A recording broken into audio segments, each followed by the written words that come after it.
Red Sonja Consumed is a 2024 novel by Gail Simone.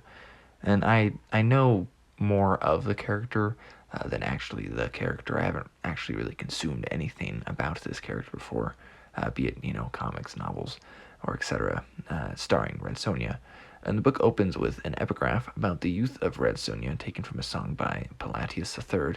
We are outside the borders of Turin, though when we actually get to the story, it is the Hyborian age, that Conan existed.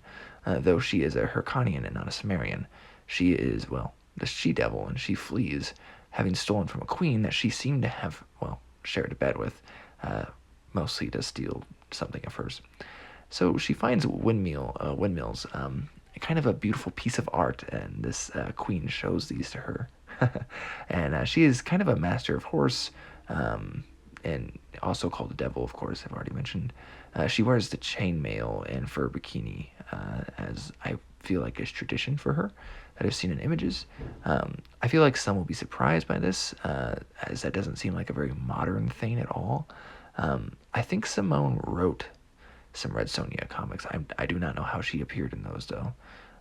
It seems like a dated male fantasy almost, but I think Sonja's character actually owns it pretty well in this. We have another character that's introduced, just plays a small part, and that's Morass. He's introduced shortly after Sonja, and he's a Mitcher worshipping Hyrcanian.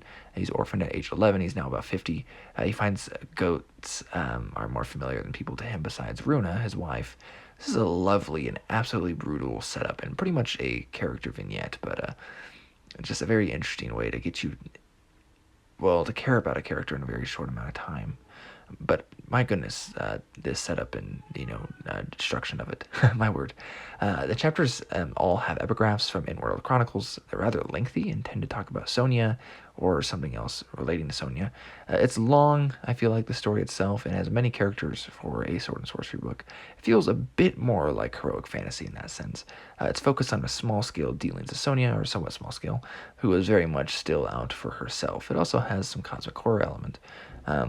But there are several characters of varying importance to the story of Sonja, and they're around her running from a couple people, but also her feelings, which, don't let her care that much about much, apparently, or at least that's kind of one of the big themes or hurdles or developments of the book is feelings.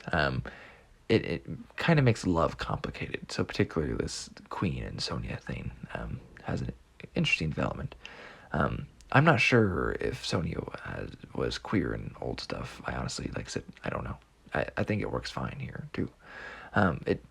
Even though I don't go into most sword and sorcery expecting romance, but it definitely isn't fast paced. I think it's a lot of traveling with sad scenes and sad internal thoughts. The fights are fine when they happen, but it doesn't really ever grab me, or it didn't. And I enjoyed it well enough every time I read it or opened it up.